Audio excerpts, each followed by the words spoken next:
morning and welcome to Free Advice Friday. My name is Keri Barnum for New Shelves Books, and we are here to talk about the business of being an author, publishing, marketing, anything in between. We are here to answer your questions. We do meet every Friday at 10 a.m. Eastern at newshelves.com/FAF, and you are also welcome to watch the YouTube replays by subscribing to New Shelves Books on YouTube. So you can find us over there. We do have an emailed question as well as a question in the chat this morning, so we are going to jump in with those. Two-part question from Jackie. Since BookScan data doesn't include pre-orders, how can you find out how many pre-sale orders you have? Once pre-orders have been filled and shipped, do these now get included in the BookScan data? Yes, that is how it works. So BookScan data does include pre-orders. It just does not count them until they're filled and shipped. So this is why people can make bestseller lists like New York Times and USA Today on launch day because they have worked on their pre-orders. Now, BookScan data is calculating specifically print books sold in the US. So that is why you will see people working for a pre-order and then them hitting a bestseller list on launch day is because they are getting all of those orders and then they all count on that first day of launch, and then they're pushing for a bunch of sales the first week to make a list. So it does count. It just counts at the launch day. As far as fulfillment by Amazon, the FBA sales, is this when Amazon keeps a few of your books on hand at fulfillment centers so when someone does orders, the book can quickly ship? That is exactly right. The FBA program through Amazon is where you actually are shipping books to Amazon's warehouse. So this is not KDP. This is not print on demand. This is where you have, typically you've got offset print books. So you've got books that are, you had printed and you're shipping directly to Amazon to sell, or you are working through a warehouse, a distribution center somewhere like Pathway, or another Cardinal does distribution as well. And so sometimes they will handle that. They have the FBA account and they are sending your books to Amazon. And sometimes the author or publisher will have a direct relationship with Amazon and handle their FBA. But yes, that is where you are sending Amazon's warehouse copies of your book, and then they're selling from there. They handle all the fulfillment. Of course, they do get a percentage and a cut from that, and not everyone's accepted. But that is a program for authors specifically who aren't using print on demand, who are doing offset printing so that they can sell their books directly on Amazon, but not have to be on call as a seller to ship books every time someone makes an order. So it is more convenient. For those of you that don't know, there's Seller Central, and Seller Central is essentially the eBay of Amazon. It is where you can get a Seller Central account. It's pretty quick, it's pretty easy, and pretty much, I won't say anyone, but it's very easy to get. And then what happens is that you just list your product on Amazon.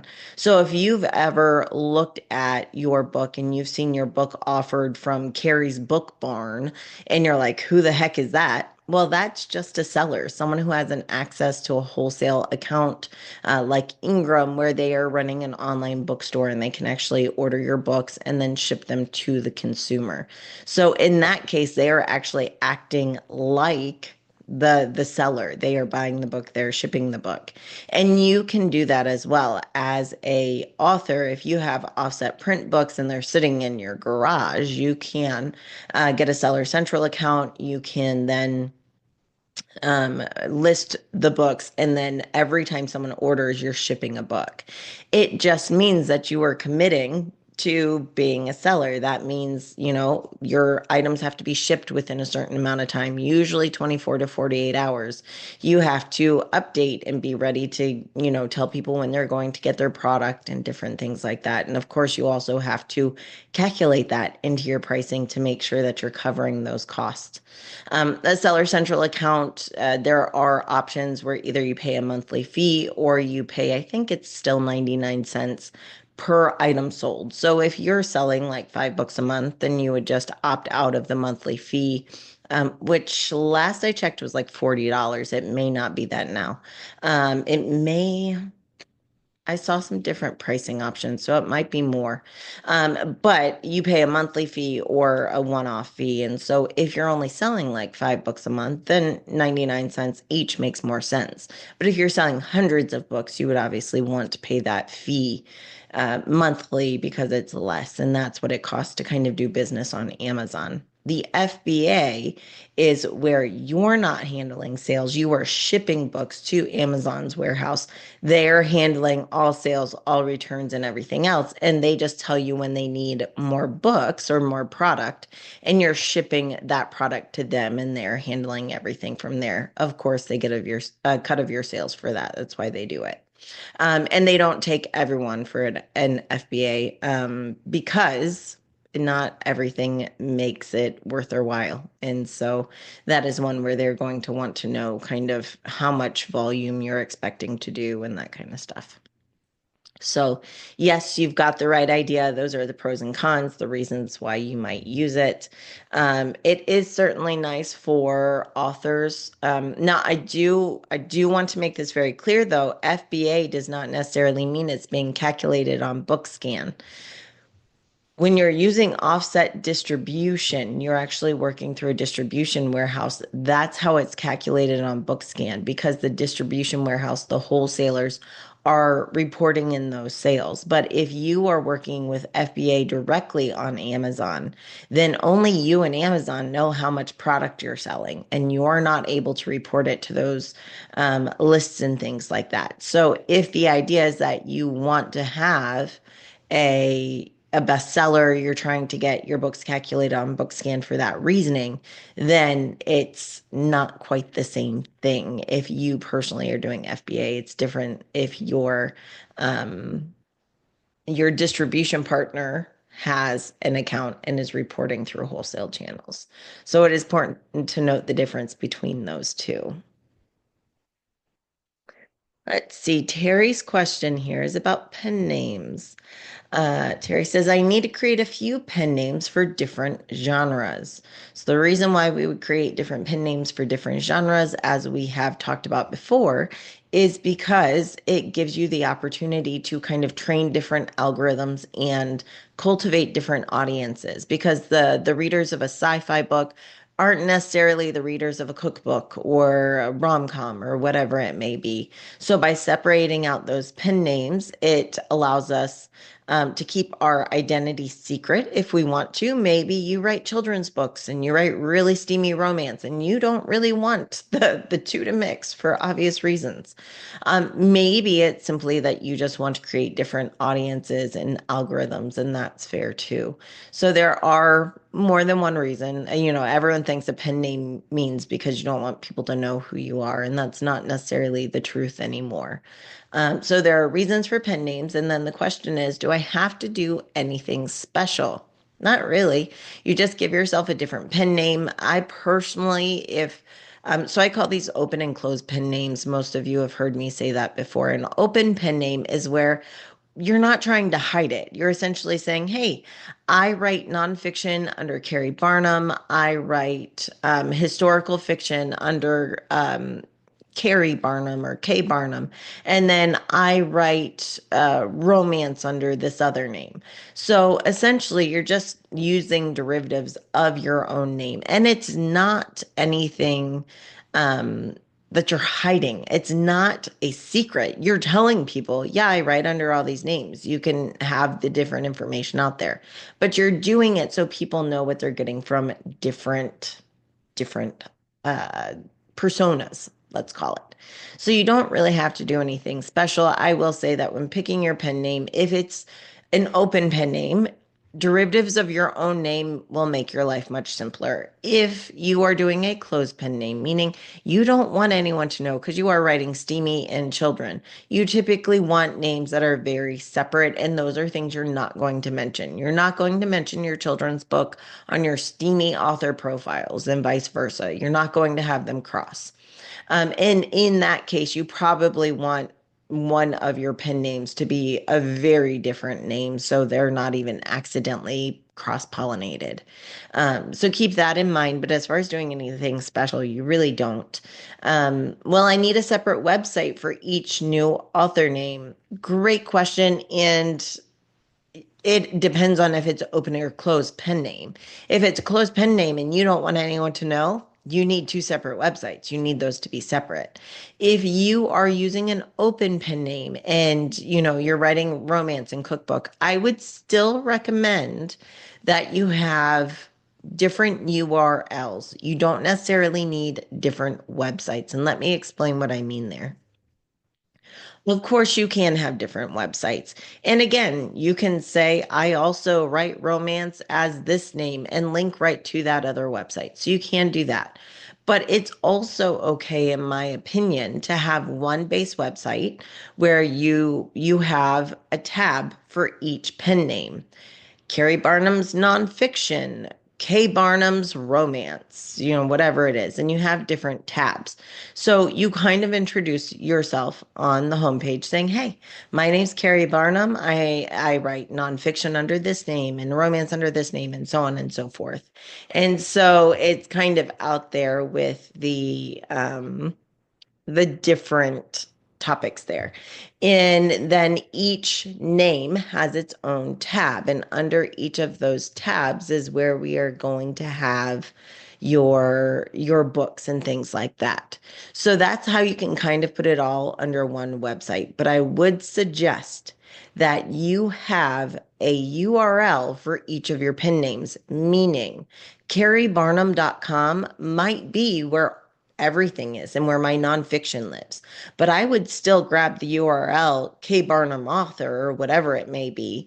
But I would, rather than creating a whole new website, I would forward that URL to the tab on the Keri Barnum page that is for that pen name or persona. So you are using the branding of different URLs when people go to find you, giving yourself the SEO, the Googleability, and different things like that. But you've got the opportunity to use one website. So sometimes you'll want to simplify like that. I think either option is fine, but you definitely do need different presence for each of those things. Because if you try to mix them all on one website without clear definitions of each and giving them their own URL, what happens is that you overwhelm people. I go to your website and it looks like a little kid went to a candy shop and bought one of everything and now is trying to tell me all about them. It's too much. So you really want to make sure that you've got some clear demarcation for each pen name. And of course, it depends on, do you have two pen names, one for fiction, one for nonfiction? Do you have five pen names? If so, that's too much for one website. So you kind of have to use your best judgment there, but those are some general guidelines. And third question, can I still run these books through my initial Amazon KDP bookshelf account? Yes, in fact, you must. It's only allowed that each author, publisher, entity, person has one KDP account. So you can only have one KDP account. If you are, so for example, if I as a person have a KDP account and I am publishing my personal books, and then I have an LLC and I have a business and a business account and I have a KDP account through that. I am able to do that because one is mine and one is a business account, but that's set up with its own tax ID and all that other stuff. But generally speaking, you're only allowed to have one KDP account. And in fact, this is one of the reasons why authors on KDP get shut down the most, is they accidentally open up more than one KDP account because they self-published something 10 years ago and forgot about it. And then they opened up a new KDP account under a different name. This is not allowed. You cannot have two KDP accounts. You cannot merge two KDP accounts. And if you are using two separate KDP accounts for any reason under your one name, your one tax ID number, then that is reason for them to terminate your account. And they will typically do so pretty quickly, no questions asked, no argument. They're just going to shut it down. So you do need to do that under your KDP account that you have. The only thing that changes, you can even use the same imprint, the publishing imprint. The only thing that changes is going to be the author name. So you change the author name for whatever book it is, and then you are able to claim another author profile from your main Author Central account.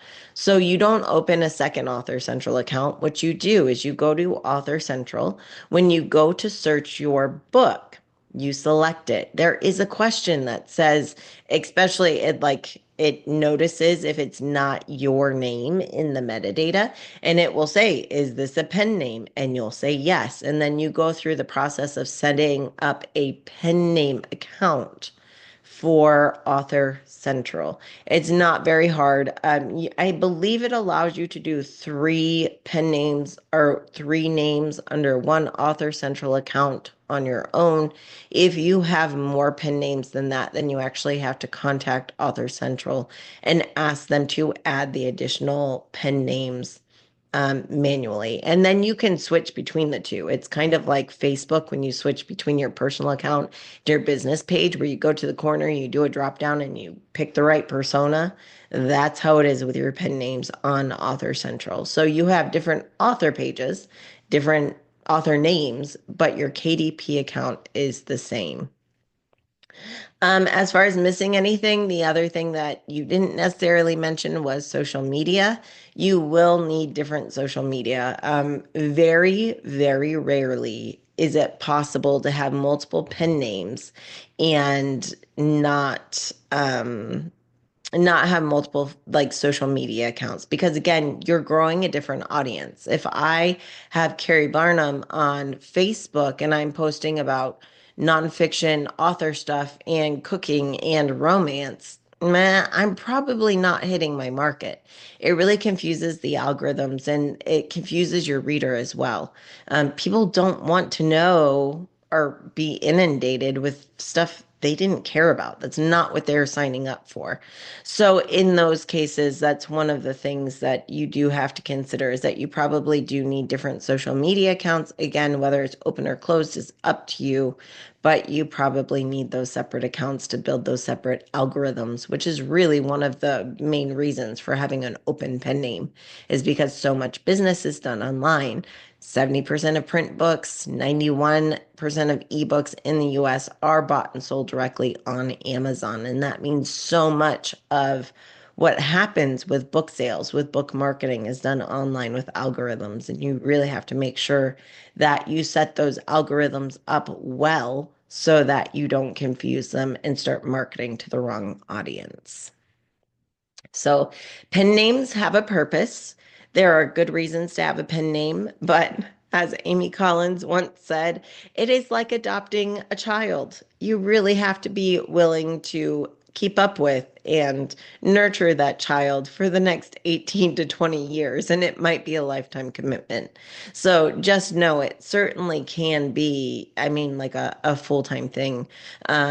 Many of you know who Orna Ross is. Orna Ross is one of the founders of Ally, the Alliance of Independent Authors. She is also an author herself, and she wrote fiction. She also writes poetry and nonfiction.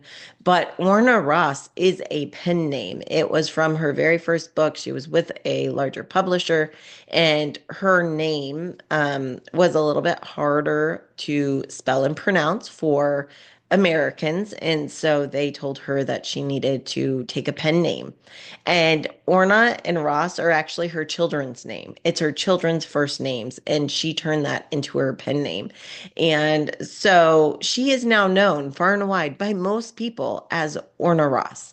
And that's a pen name. So just know that sometimes that pen name kind of becomes your identity in some cases. And it's a full-time thing. I mean, Orna picked that name when her kids were little.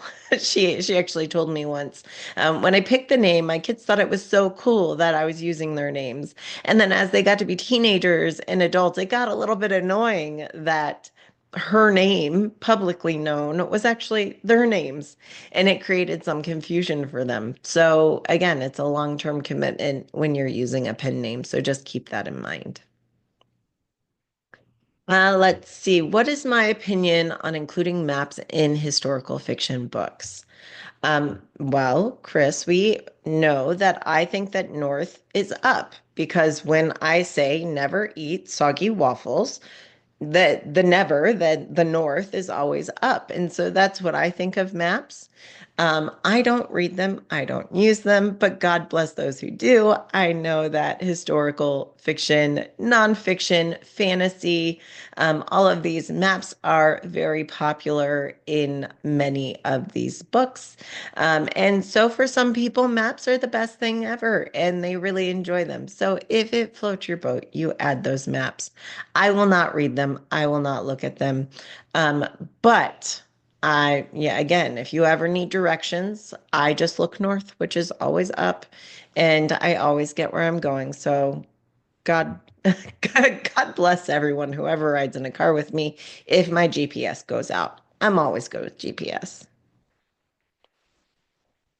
Yes, it is very split. We actually we've done some polls and things for maps, and a lot of people actually really love maps. And those who don't love maps just don't read them. So I have to say that if you are wondering about whether or not you should put maps in your book, people who don't like maps aren't offended by them. I mean, I may be, but just a little bit. But most people, they're not offended by them. They just don't read them. They skip over them.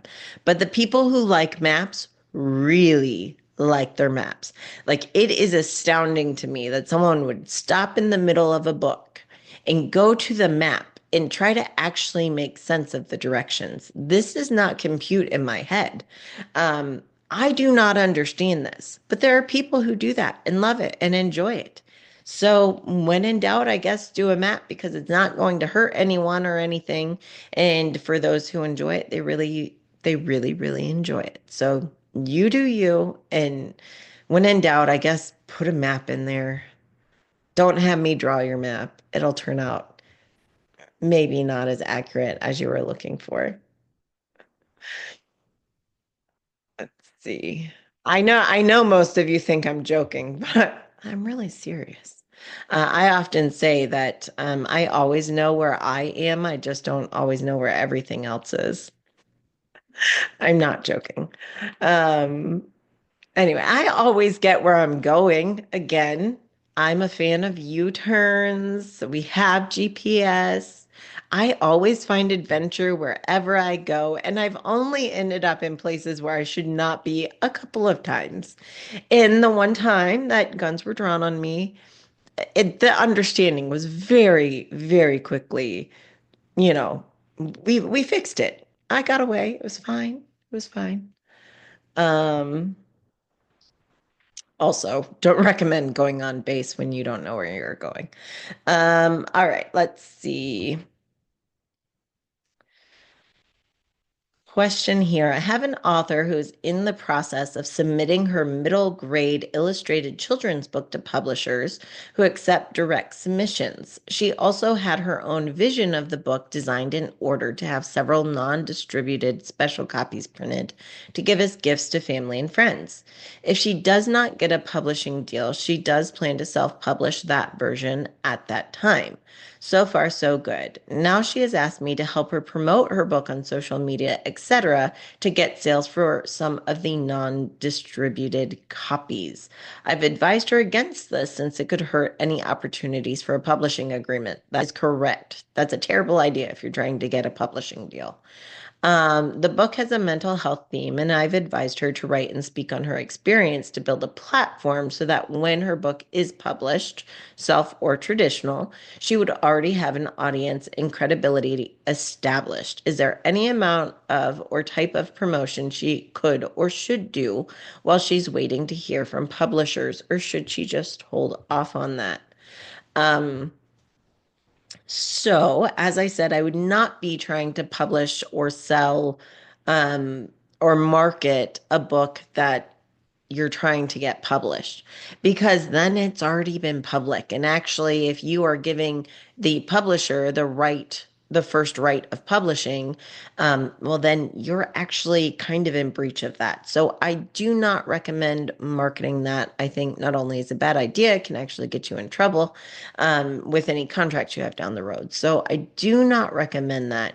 As far as marketing yourself, I think that you should market yourself as soon as possible, but market your story, your expertise, market even pieces of the book. I think it's so funny. People don't want to give away their book. They're like, well, that's in the book. Well, they can find that in the book. And I'm like, cool, fantastic. Tell me a little bit now. Give me a teaser. Um, when we are afraid to give away the content of our book, then we actually are not marketing the book. Think about a movie trailer. A movie trailer literally shows all the best scenes, not the entire scene, but enough that we want to go watch that movie. And that's what we need to be doing when we're marketing our book. Yes, if you have 3 tips for how to help something or other, share those 3 tips. Share them in general terms, share them without going into all the depths and details, but then build that audience. And then eventually you can say, if you want to know everything there is to know, if you want the deep dive, it's in my book. So rather than being afraid of giving away information, I highly encourage that when authors are marketing, and this works for fiction too, give away some scenes from your book, give away some of your best quotes and lines. And even if it hints at what happens, it's okay. We want an idea of what happens because that's what makes us want to read the book. So I do highly encourage using pieces of the book, and again, it's different. If I do a 60-second video on a topic, it's very different than doing a chapter on that same topic. So use your experience and expertise to start building a platform, creating the audience that you want to sell to. I had a marketing call with someone this week, and one of the things that I kept saying was that we want to go from content to list building to sales. It's literally a circle. Content, list building, sales. Content, list building, sales. And it's a constant circle if you do it well, because we're creating content from the books we have, the courses we have, whatever it may be. And we're using that content to get attention. And then we're using that content to get people to sign up for our mailing list because we're giving something away for free, a workbook, a chapter, a short story, a list of how to do this certain one thing that gets a lot of attention, whatever it is. We're then giving away our content to build our list. And we're building our list so we have someone to sell to. And then what do? We do it all over again. Content, list building, sales. And that is one of the things we have to realize is that in order to get people to buy our content, we have to give away samples. There's a reason why Costco has people on the end caps giving away samples. Yeah, they're giving away food. They are giving away product that they have to pay for. Not Costco, usually it's company, but sometimes Costco. Anyway, why do we do that? It's because you have to give people a taste of what they're getting so they know what they will be missing. So do not be afraid to give away your content in pieces and in parts to build that audience, to build that list. Absolutely, the best time to market yourself and build your platform is now, when you're writing the book, when you're editing the book. And that doesn't mean it's the only thing you talk about, but you start to have you don't just talk about my book, my book, my book, but you do talk about, I'm an author that speaks. I am not, for example, I am the author that speaks to the topic of children's mental health. Here are 3 of my top tips. Here are, ways to talk to teens. Here are ways for, I don't know. Here are ways to talk to teens. Here are 3 things that you can be doing as a parent to help your teen, express themselves. Here are questions that you can ask. Here are safety tips for, kids as they're getting more, their freedom, how to give them freedom, but still be their safe space. These are all general topics around the topic, but it all gives you the expertise and it's all things that your audience will want. Great family vacations. It doesn't just have to be mental health, it's all the things surrounding it. And yes, building that audience will help you get a publishing deal in some cases. So that is one of the things that we have to remember is that publishers want a good business partner, and a good business partner has an audience to sell to. So that's one of the things to consider. One thing I will also say, not, I don't know this author. It's an anonymous question. So I don't know who this author is, what this book is. But I will also say that sometimes for authors who have already done their own special edition, who have illustrations done, who have an idea of what they expect and want their book to look like, sometimes that makes them very, I'm trying to word carefully, it makes them very difficult to work with a publisher.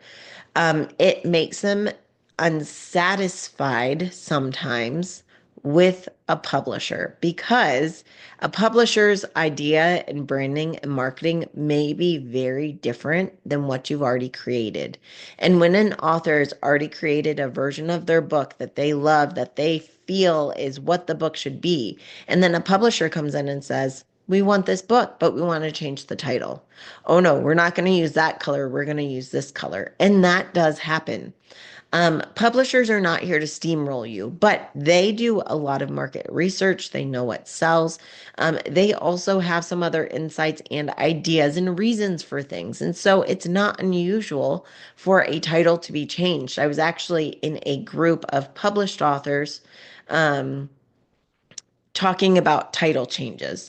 And I was in with some very well-known authors, agents, publishers, as well as newer authors. And the question came up about how often it happened. And the published authors said at least in their experience, 50 to 75% of the time, a title of theirs was changed once it got to publication.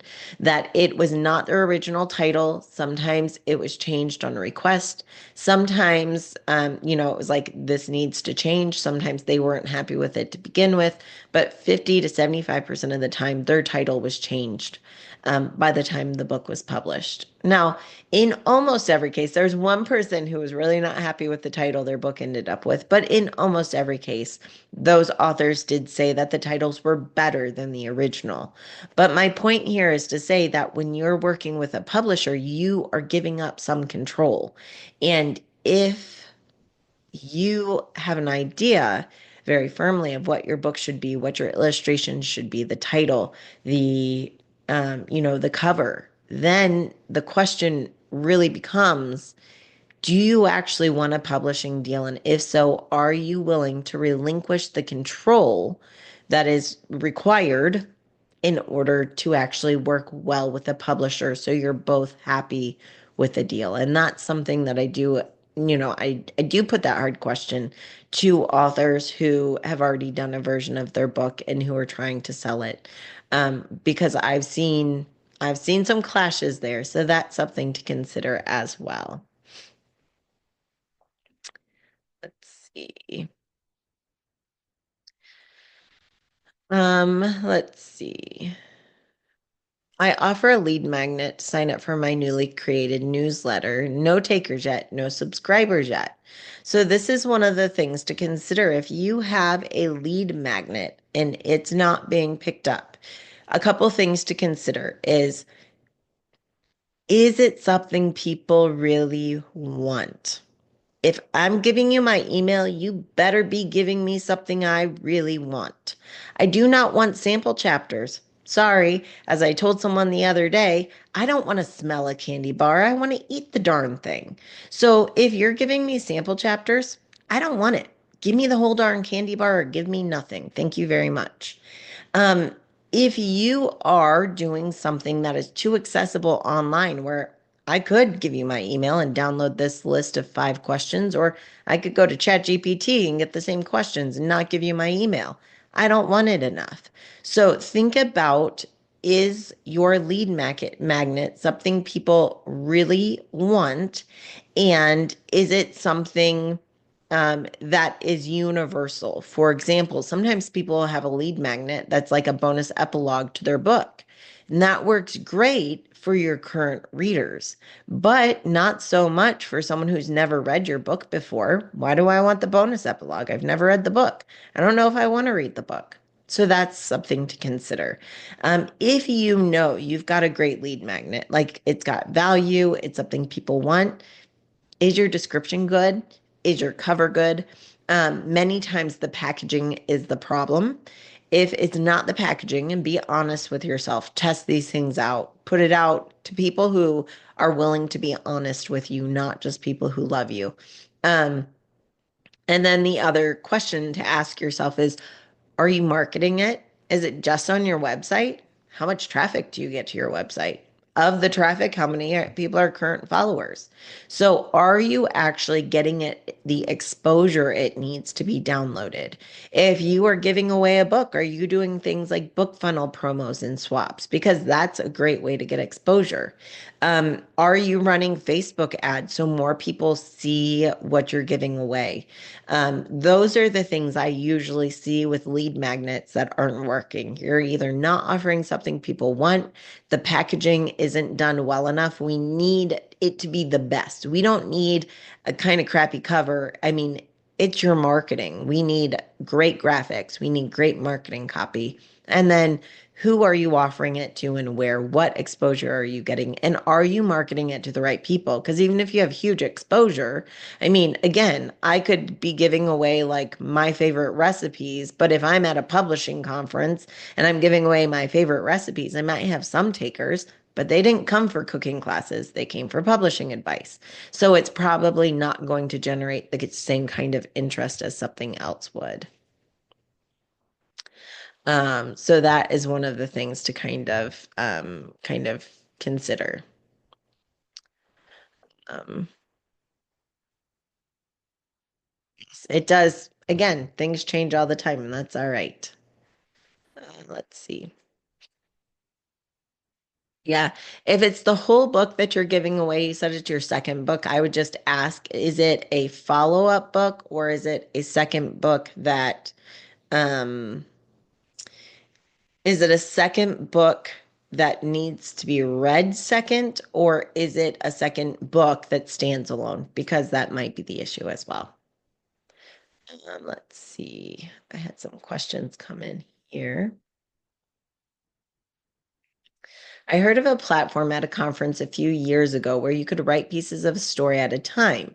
Readers could read and evaluate, and they would look forward to your next edition. Through this platform, some authors receive sponsors because of their large following. Does this still exist? So, this is something that does still exist. One of the most famous platforms for this is Wattpad, Wattpad. Wattpad has actually brought about some of very well-known authors who were picked up from that market. Anna Todd is a well-known one who released her books and then ended up getting movie deals and things for her book after. So it certainly does happen, but it's not guaranteed. And sometimes a publisher will pick it up because you have this following, and sometimes a publisher will say, well, it's kind of already out there. So, can it happen? Yes. Should the expectation be that that's the norm? No. Can happen, but also what I've seen happen more often is not that they're publishing what went out on Wattpad, but that the next book the author has, because they're able to really show that there's readers and platform and availability. Then what happens is that a publisher will take the next book that's new and hasn't been published. So it can still exist, or it does still exist. And Wattpad's not the only one, it's just the most well-known one. There are multiples out there. Kindle Vella was trying to do the same thing, kind of flopped. Of course, that was a paid option. And there are like subscription and paid options that do this as well. So that is something that still exists. It's not guaranteed, but it's worked for some authors for sure. And some people, by the way, are doing this now on their own Substack rather than going to Wattpad or something. They're doing it through Substack. They are releasing pieces of a story, and that's how they're getting their follower on Substack. So then they can market and email to those people in the future when they get book deals. That to me is a great way to build a following if you are, it's called serial writing, where you're writing consistently. But no, those readers expect constant. So if you are giving them, a chapter a week, a episode a week, whatever it is, you darn well better deliver. So it does put you a little bit on a timeline, which for some authors works great, for some not so much. So just know that if you're not consistent with your readers, or you miss, you say you're going to do it weekly and then you skip 3 weeks, you're going to make some people very angry and you're going to lose followers. So consider that. Let's see. My book comes out on May 20th. Shortly, we'll be giving away the entire first chapter of my book and the table of contents and a couple of sample illustrations. Well, I kind of said, I said what I said. Um, I personally would say, again, we don't want sample chapters. I don't mean to be harsh, but we don't. But what you can do is you can package a chapter or two as a standalone download, meaning rather than saying chapter one, what we say is we have this one topic. So your book, I blew up my diet. Now what? So instead of having um, a chapter one, what's the topic of chapter one? Or maybe it's chapter three. Maybe chapter three is um, how to deal with the guilt of blowing up your diet and getting back on track. And that's chapter three. And it's got some real tips and exercises, whatever it is. Rather than saying you're giving away a sample chapter, what I would do is I would package it as just a download on that topic. You kind of format it a little bit so it looks more like a standalone download. And then in the back of that sample, you say, if this resonated with you, make sure you get my new book. I blew up my diet. And then you have the full description. And that way it feels more complete while still using the same content or similar content. But it feels more complete and then it leads to a book sale. That's what I would personally be doing. Sample chapters are out, my friends. It was very popular years ago. And if the book's already out, like if it's a first chapter of a book in the back of like a Kindle Unlimited book. So you're trying to get your reader to continue reading the next in series on Kindle Unlimited with a sample chapter. That can work because they can immediately go get the book and they're on subscription and things like that. But a sample chapter is a tease. Now, nonfiction, again, I think you can get away with some of that in nonfiction because you can make it feel standalone. But with fiction, especially, I don't want the first three chapters. Unless I'm already interested in reading your book, I don't want it because I don't want a tease. I want a story. If I'm going to give away my email, if I'm going to pay you with my email address, I want more. And I'm not alone. I know that is really what's trending for, list building. So that's one of the things to consider for sure. And yes, I'll give out this URL and interviews just got, yeah, absolutely. So giving out a really simple URL or like newshelves.com. I have one that's, bookshelves.com or newshelves.com/ marketing checklist. It's easy to say, it's easy to remember. Newshelves.com / marketing checklist. And you can go get your free book marketing and author checklist. It's easy to say, it's easy to remember. I've got it down. So that can do really well. You can have a specific URL, or you can just have a specific page on your URL. Now, for me, the URL that I just gave actually just forwards on. I have something called pretty links where I can, I can create a pretty link from my website with a / to lead to other things. And I've got that hooked up so I can use my newshelves.com, but it forwards on to a book funnel page where they can download their checklist and I get the email address. So there are multiple ways to do it, but having an easy to remember URL is a really smart thing to do. I would say I would take sample recipes over sample chapters any day. I would say, but I would make it more than just sample recipes. I would call it the mini cookbook or 10, 10, 10 easy recipes to keep your macros on track or whatever it is. So it's no longer a sample. It's a cookbook. It's a mini cookbook or it's a cookbook or it's the 10 best recipes you'll eat this year. It's all in the packaging and the marketing. A sample feels small. 10 recipes sounds big. And so it's the same thing, but the way we talk about it and market it is different. And that is where marketing comes in and language comes in. But I definitely would recommend recipes over a sample chapter because that's probably going to get more people there. Absolutely have recipes from your book. That's the whole point. Literally take some of the recipes from your book and maybe, I don't know how many recipes you have, but maybe the recipes, maybe you have different sections. Maybe you have easy weeknight dinners and then you have desserts or something like that. Just pick one of them. Diet friendly dessert recipe cookbook. And you've got your 5 recipes or whatever it is. And then in the back of that PDF that you're giving away, you have, if you enjoyed this, make sure to grab my book. There are 25 more recipes in the book. So again, you're building your list. You are using the current content. Remember, that was our circle, content, list building. So we're going to use the content you have to build your list. You're going to market on social media with pictures of your glorious recipes and how amazing they look.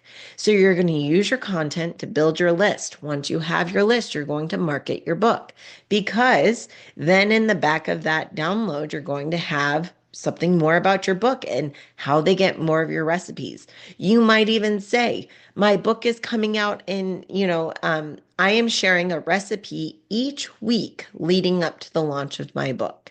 And then you just release one recipe every week. It could be the recipes already in the cookbook. I wouldn't use them all, especially if you're using that as a list builder, but options. And then you lead up to the book and say, there are 25 more recipes in the book. Make sure you grab it today. It's available. So, content, list building, sales, repeat. And you've already got this hard work done. Just use it, but package it well. All right. We are right at 11 o'clock, so we are at that time. I think I got through most of the questions. I did want to, um, as most people know, it was there we go. As most people know, it's the London Book Fair this week, and so lots of news coming out of the London Book Fair. We're hearing a lot about the tariffs that have recently been put in place. I'm actually starting to see people affected by those. I'm in a Kickstarter for authors group, and authors are now talking about the tariffs that are being added. So their Kickstarters that they budgeted and planned for now have much more expense involved. It was like a 17% more that they're having to pay that comes out of their profit margins. So we are seeing things like tariffs start to affect book sales. We also know a lot of the paper we use for printing comes out of Canada. So we are seeing how that will affect us in the future, but we don't really have, still pretty new. So we don't know how all of that will play out, but it's certainly a topic that's being talked about. Something that's also been really big is Spotify is talking about how much what they're doing is working. We talked about that and also how much they've paid out in royalties. But what I found interesting in particular is Spotify is now soliciting audiobooks, short audio content from indie authors specifically. So they are looking for authors who have short content. 10,000 to 20,000 words that are, and I'm going to quote, written specifically for audio. They are essentially trying to serialize audiobooks. They are looking in particular in adult romance, mystery, thriller, sci-fi, fantasy stories. They're looking for 10 to 20,000 words, something that is satisfying like a short story, but could possibly be serialized. And this program is open to all authors who control their own audio rights. So if you have something available for that, go look into it. I think it's a unique opportunity. I think it could really take off. I've seen serialized audiobooks kind of taking off on some platforms. So I think it's a good opportunity specifically for indie authors. If you have any of this content or you're willing to write this content for audio, you could even, by the way, create a short story or something that ties in to your long running series or your other books so that you can kind of cross pollinate. That's what I would be doing. So I had to mention that because I think it's such a big opportunity. And I was really excited to see that in the new creative ways that Spotify is really trying to work with authors. I mean, they're trying to make a buck and be business people as well, but I thought it was just such a good opportunity for authors. So I had to mention that one. Then the other thing that's come out is that NetGalley is going to launch a consumer platform called Booktrovert. Booktrovert is, it sounds actually kind of be a Goodreads or a Goodreads similar to Goodreads, essentially. It's where actual readers can go, they can leave reviews. There will be giveaways and things like that connected, like a Goodreads giveaway. So that's something to watch for in the future that is coming up in, I think, the next 6 months or so. But NetGalley is launching that consumer platform called Booktrovert that's meant more for reviews. I think it'll be very similar to Goodreads. So that's what we can expect. We'll see how big it gets, how much attention it gets. But what NetGalley has that a lot of other platforms didn't have when they started is that NetGalley already has a large bank and list of readers who are already using their platform. They, of course, are a download platform that authors and publishers use to give away art copies of their book to readers. So they're already set up with the infrastructure to connect with readers. They're just taking it one step further for reviews and giveaways. I think this could be the platform that in some ways competes with Goodreads in a big way. So I'll be watching that and keeping you guys updated on that. So I know we're right over 11 o'clock, so I didn't want to keep you too long, but I wanted to let you guys know about those opportunities and things that are happening. I will be back next Friday. Next Friday, I will actually be at the Manuscript to Marketplace conference in Shepherdstown, West Virginia. I am honored to give a keynote session there. So I will actually be in Shepherdstown. Anyone who wants to go, it's still available. It's Friday night and all day Saturday for the conference.